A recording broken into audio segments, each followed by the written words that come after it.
Welcome to the History of European Theatre podcast, and thanks for joining me on this journey through millennia of theatrical history. Episode 88, The Renaissance from Europe to England. Welcome everybody to the 5th season of the podcast, and I hope that you've enjoyed the bonus episodes that I've been releasing over the last few weeks. For me, each one was a lot of fun to put together for different reasons, but I did particularly enjoy talking to Yvonne and Aaron about their respective works and interest in the theatre. But now we're back on to the main event, with the Greeks, the Romans, the medieval and the champions of the European theatrical Renaissance behind us. This season opens with a shift of location rather than of time, as has been the case before, because Season 5 is going to be all about the English Renaissance theatre. And just to get this out of the way up front, I won't be focusing on Shakespeare yet. He, of course, deserves a lot of attention, and he will get it. But he didn't come out of nothing, and I think it's important that we understand the theatrical landscape he came out of and then worked in before we look at his canon and life specifically, and much else that is associated with him. He will no doubt be mentioned at times by way of comparison with his predecessors and contemporaries, but for more details there will be a wait. Much as the thought of discussing him and his life and work fills me with some trepidation, I have no desire to avoid him either. But first things first. He created much, and although he was there close to the beginning of the English secular theatre, he was not there right at the beginning. And although he was one of those unique geniuses that suddenly stands head and shoulders above his contemporaries and leads the way, he was also the product of what went before him, of his education that he'd received, of the social and religious milieu of his time, and more, so we need to understand that as best we can. And not insignificantly on that point, we have to understand the idea of authorial collaboration in the theatre, something which began well before the Bard of Avon was collaborating with other writers. But enough of hinting about what is to come. These are most definitely discussions for another day. There we are. That's Shakespeare parked, awaiting our return in the future. So with that out of the way, we can get on with some proper scene setting for the English Renaissance period. We've already spent a long time in the Renaissance period, and as I covered in the last season, England was not completely isolated from the cultural events on the continent. But there were significant differences in England, and England achieved a preeminent position in this period of theatre history, which justifies dealing with cultural events at the time as somewhat separate events. We heard about English visitors to Italy and France enjoying early adventurous tourism, something of the English court interludes that were performed towards the end of the medieval period, the transition of Everyman from a Dutch morality play to an English version that has survived the centuries, and of visiting English acting troupes finding like minds in the Netherlands and the Germanic states. We also heard something of the presence of European actors in England, particularly where Commedia dell'arte was concerned. But beyond that, I deliberately left England as a separate theatrical entity, which was a slightly artificial distinction for the convenience of the narrative, but only slightly. Although we're not moving that far geographically, we will need to move back a little in time, back to the late medieval in fact, before coming forward again to the High Renaissance, the Reformation and the triumphs of the Elizabethan stage, and I don't just mean Shakespeare, but much more besides. Where there are links back to the continental theatre and the European Renaissance more generally, I'll be pointing them out, and I'm sure you'll be picking them up easily anyway, because there are many points where the two meet. That does presuppose that you've listened to Season 4 of the podcast before starting here. That isn't an absolute requirement for an understanding of the English stage of the period, but I would recommend it if only for the general understanding of the European Renaissance as far as theatre is concerned. There will inevitably be some comparing, contrasting and referencing, and within an episode I'll only give the briefest of reminders, and where it's really necessary I'll point you back to a specific episode within the podcast catalogue. But that said, if you choose to start here, well, that's fine too. If you did listen to Season 4, you will certainly notice similarities with the European Renaissance theatre. In the theatre buildings, the structure of the acting troupes, the subject and style of plays, the leaning into the works of classical antiquity, the support of the courts and the aristocracy for the theatre, and the expectations, enthusiasm and behaviour of audiences, and in many other ways. But you'll also see that in England, these features often come with a particular style and flavour that is particularly English, and sometimes they are unique to the island. And to qualify my terminology, I'm going to call the theatrical activity under discussion the English theatre, although in practice, for most of the time, we're talking about London theatre. Most of the records from the time concern theatrical activity in the capital, with some lesser but nevertheless interesting detail about the touring groups that travelled the southern half of the country to the Midlands and a few northern towns, but not much further. I don't think there's anyone who disagrees with the idea that even when we put Shakespeare aside for a moment, the English theatre of the Renaissance period deserves special attention, because it is uniquely different from the theatre of the European continental Renaissance.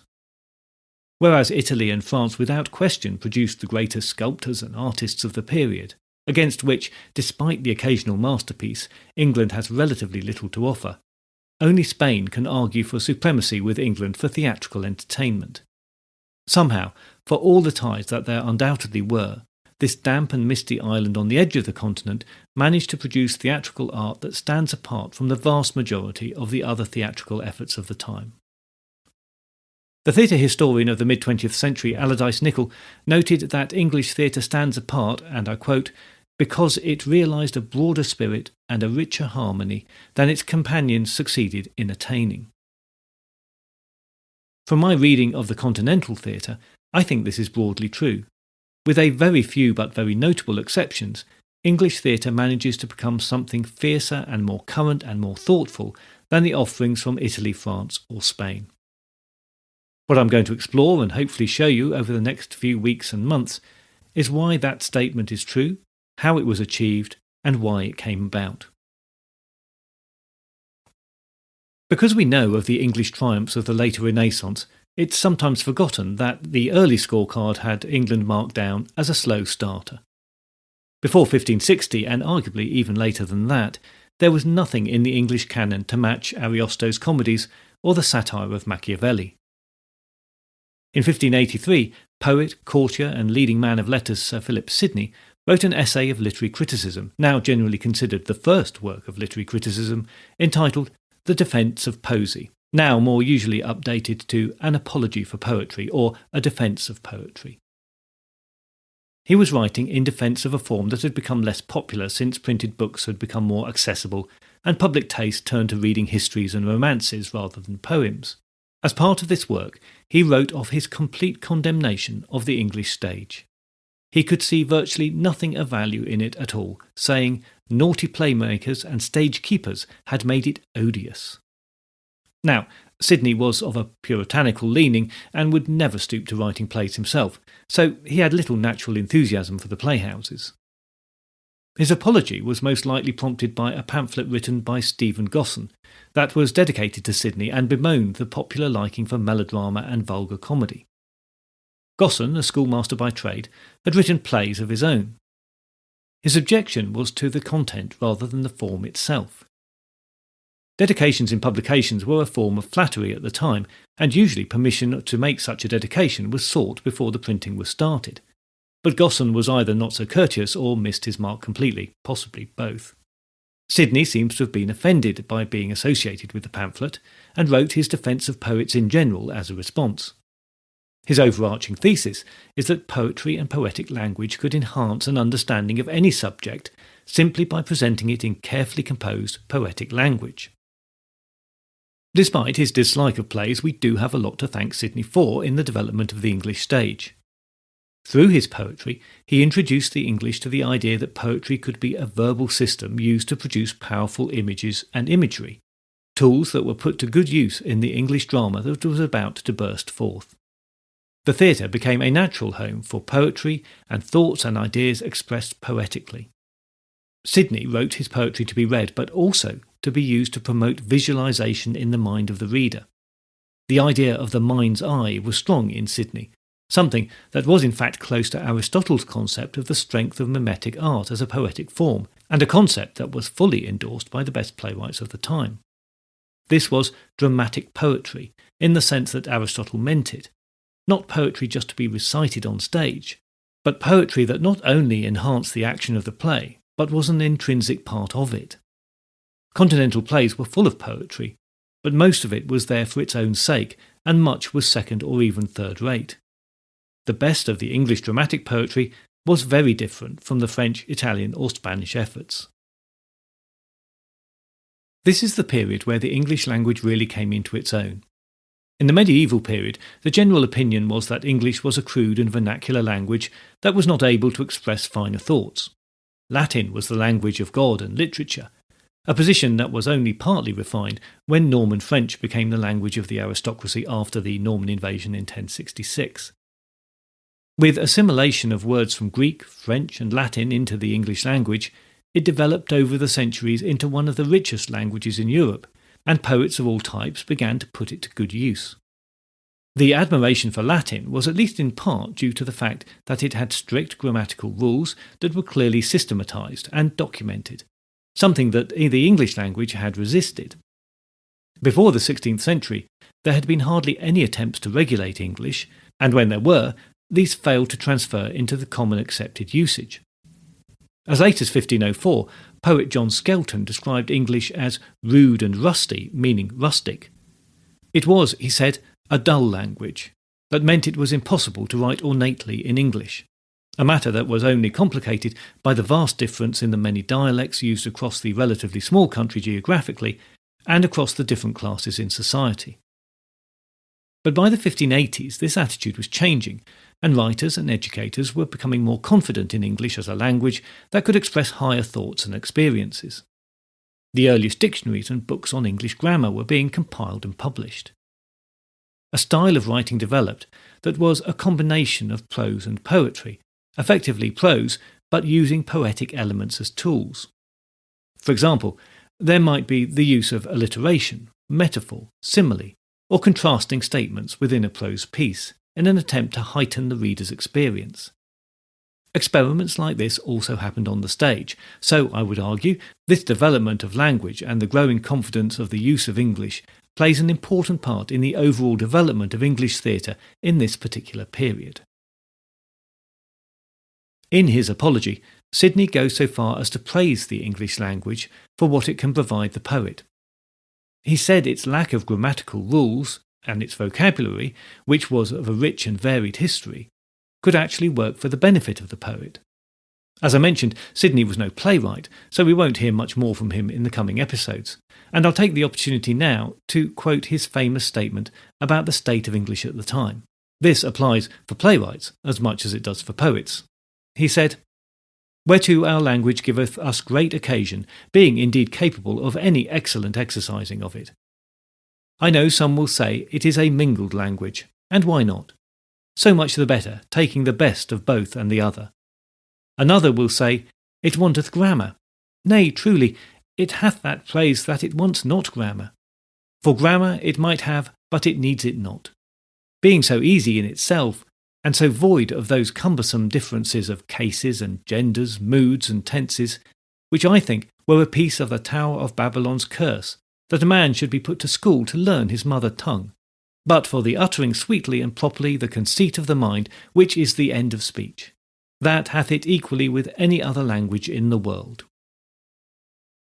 That was a bold statement for its time, but Sidney was proved right, with a complete flowering of English poetry and prose, both in print and on the stage. It was a dramatic turnaround in just a few decades. The adoption of concepts like that of dramatic poetry was fast once it happened, but it would be wrong to simply agree with Sidney and others and ignore the earlier attempts at writing and staging plays in England, those from the earlier part of the 16th century. With a hindsight that Sidney could understandably not possess, we can see the plays of the early and mid-16th century as valiant attempts to find a theatrical form that worked for the English. I'll be trying to make that case, but I also have to admit that if we look at the state of English theatre before 1580 or so, if we can cut off there without what we know would shortly follow, then English theatre is, for many, at best only an equal to Italian and Spanish theatre, something that had some value, but somehow failed to find a form and subject that propelled it to the realms of great art, an art that could stand beside ancient Greek theatre and hold its own. There are many scholars who have held that there was no equal to ancient Greek theatre until the English Renaissance stage, although, as a rule, they are, of course, talking about Shakespeare in particular. Now, bold as that statement is, It is one that I'm happy to argue for. There was something, or some things, that were different in England, that meant the English stage progressed to the heights it undoubtedly achieved, whereas in Italy it became stunted, in France it never quite developed, and in Spain it came so very close. And yet, the English success seems to be rooted in ground that was not particularly fertile. As I discussed towards the back end of the medieval season, England was relatively slow to come out of the medieval period. Looking at the broad brush of history, Richard III, who reigned from 1483 to 1485, is usually regarded as the last of the medieval kings. Because he is the last of the Plantagenet dynasty and the last of the Yorkist kings, he's a useful bookend for historians. But if we look at the way his successor Henry VII ruled, then in virtually everything he did, he too was a medieval monarch. His concern was to repair the realm after the years of the divisions of the Wars of the Roses, a civil war in all but name, and he did that by placating the aristocracy through a system of rewards and benefits, just like the kings before him. His great achievement was to rebuild the treasury and to hold on to that wealth, a task that allowed his son Henry VIII to spend for the early years of his reign, at least until he had to find other ways to generate the needed income. And so we enter one of the most studied periods of history from just about every aspect. Henry and his 8 wives and his impact on the unity of Christendom remains a fascination for us to this day. But there is a good argument that he too was essentially a medieval monarch, mostly concerned with establishing his rights as a king and, as he believed himself to be, an emperor who could stand shamelessly beside the French king and the Holy Roman Emperor. It's not for me to get into the details of all that here, but I think it's important to remember that for the first 20 or so years of his reign, which began in 1509, he was a committed Catholic who was looking for ways to unify Christendom through diplomacy and, if necessary, with the sword. This was an era where the medieval cycle play was still a popular and dominant entertainment. Courtly entertainments were short interludes, occasional plays, and pageants to act as displays of wealth and power. The Dutch morality play Everyman made it to England in the first decade of Henry's reign, no earlier than 1510 and maybe as late as 1519, but there is little evidence of any new playwriting until the late 1540s, by which time the European Renaissance was well progressed. There was no lack of scholarship in England. Henry himself was considered a good musician and appreciated poetry and romances. He was enamoured of Italian art, but the theatre wasn't the focus for him. Had it been, things would have, I think, progressed differently, with the influence of Italian theatre being much greater in England than it was. But Henry was more interested in the tilting yard and hunting than in the theatre, and things worked out as they did. And this isn't to say that when the influence of the Renaissance did arrive, it was in an unrecognisable form. There were many similarities with the Italian and therefore the wider continental Renaissance. The wonders of antiquity were suddenly available thanks to the new technology of printing, and the playwrights of antiquity were rediscovered as they were on the continent. Plays in Latin were performed at Henry's court, as they were elsewhere in Europe. But unlike in Italy or in the Germanic states, there was just one royal court, and a court that was soon to become the centre of religious turmoil as Henry gave up on his attempts to persuade the Pope to release powers to him and took matters into his own hands. The English Reformation was a tumultuous time, but for theatre it had something of a releasing effect. As traditions were swept away in England, there was space for carefully crafted new thought and discussions.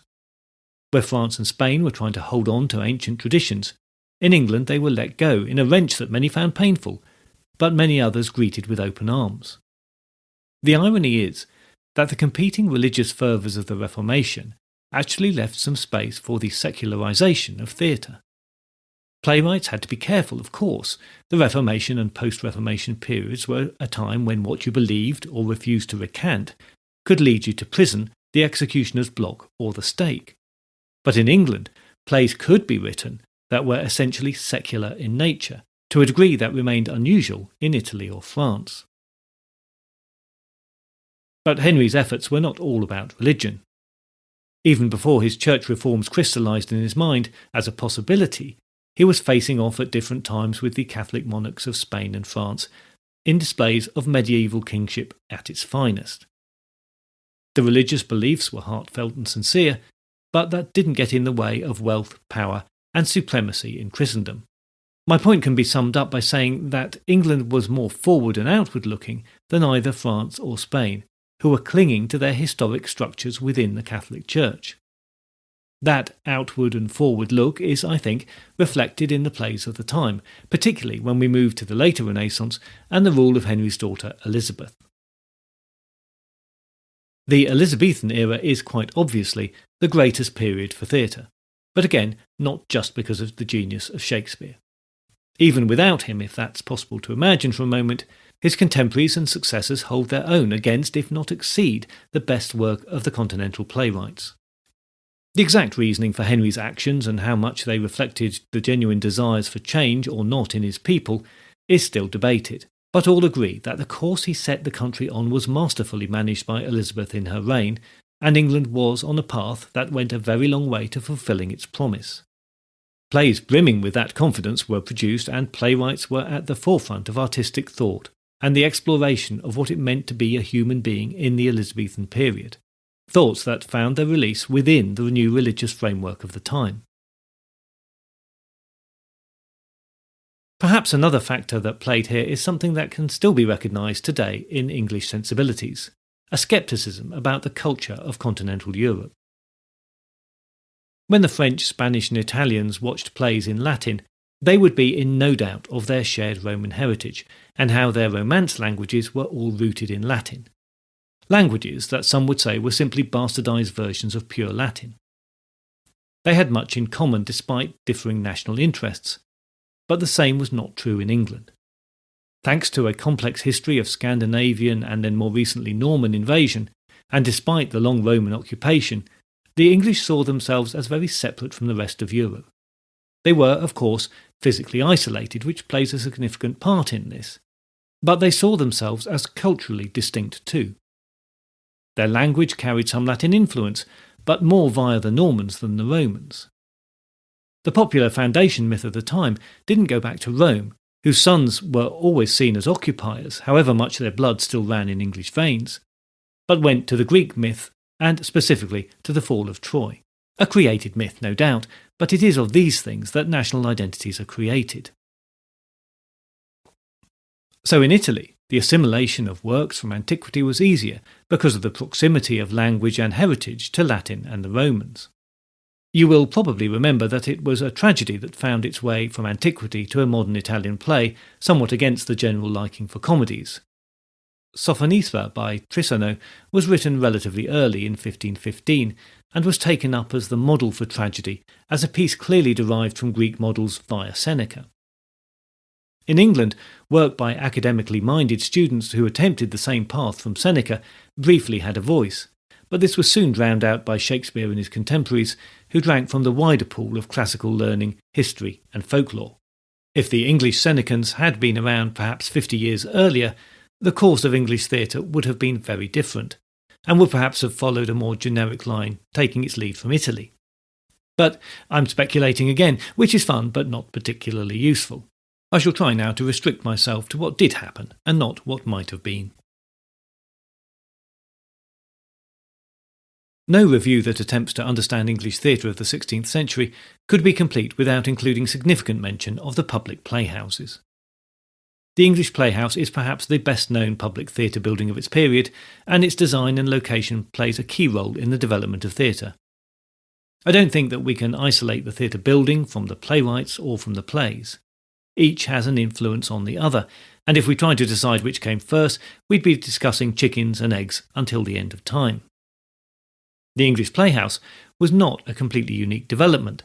There are similarities with the Parisian playhouse and particularly with the Spanish chorale, but it is uniquely English, and not quite either of these continental versions. Thanks to some contemporary documentation, much study and later reconstructions, we know much about the London playhouses for sure, and we can speculate with confidence over quite a bit more. There are still gaps in our knowledge, but thankfully as we move forward in time the contemporary records are improving, and interpretation gets a little easier. And this applies to every aspect of the theatre, not just to the playhouses themselves. We're just getting to the period where modern English is considered to begin, and with a little effort, we can read original works without translation, and occasionally with just a little modernisation. Altogether, we can get closer to the people and their works than we have been able to before. And just while I think of it, I should also mention that there is a general agreement with dating amongst historians that normalises the start point of a year as January the 1st, correcting for the traditional early spring start date, so I'll be following that correction as I have done previously. This is a more significant point now, because in many cases we can discuss plays and the actions of those involved in their production in the context of precise dates. In the English context, before this we only had the cycle plays that were developed and altered over decades, if not centuries, with the only sometimes sure point of dating being the point at which they were put into a collection. Coming up, we will have a period where a play can be much more precisely dated by its creation or early performance, which matters because understanding of them in detail often relies on an understanding of contemporary events.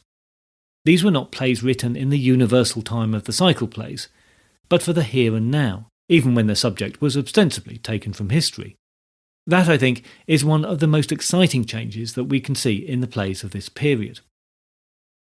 As well as the plays, we will also be able to talk more about the actors who performed in them and the troupes that they functioned in. The origins of the acting troupe go back as far as they do in Europe, far into the late medieval.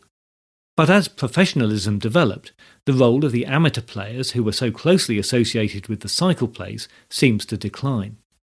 Whereas in Italy and France, amateurs continued to play a prominent role in the presentations at court, in England this is where the professional actor comes to the fore and developed their very own particular craft.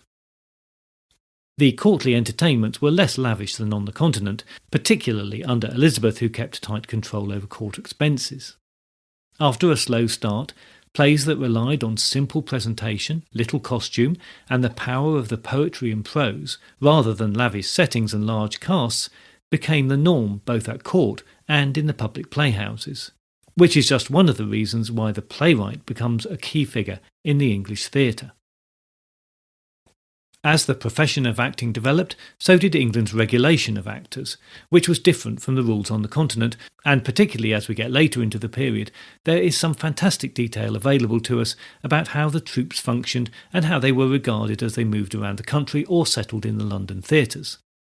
As with some of the European troupes, we can start to get to know the characters, ambitions and motivations of the actors who worked on the stage, still choosing a hard life to fulfil the desires of producing dramatic art. And of course, we will get to discuss the plays and the playwrights. For the first time on the English stage, we know more than just the passing detail of a playwright's life, and we meet the authors of plays who are not primarily concerned with religious matters. The early professional stage is notable in England because its primary authors were not clerics or even necessarily devoutly religious. I have the sense that the English playwrights were much more likely to be mavericks of society and anti-clerical in their views than the likes of Ariosto, Calderón de la Barca or Lope de Vega. But neither is there a playwright who has a close relationship with the state. There's no Socrates or Machiavelli in that sense. Relationships with the state were more arm's length, with the troupes looking for nothing more than patronage. Or in some cases, that relationship was clandestine, culminating in the nefarious activities of Christopher Marlowe and a few others.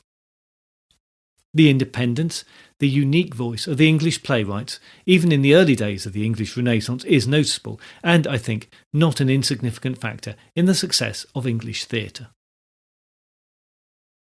So I hope you're now poised with me to move forward through this fast-moving, vibrant and exciting period of theatre history. I've tried in this episode to set out my broad view and to describe some of the many things that came together in the 16th century in England that enabled some very special things to happen. This by way of preparing you for some very detailed accounts coming up. We will, in time, get to some very familiar names and plays that you may well have seen, and events that will seem at least somewhat familiar to you.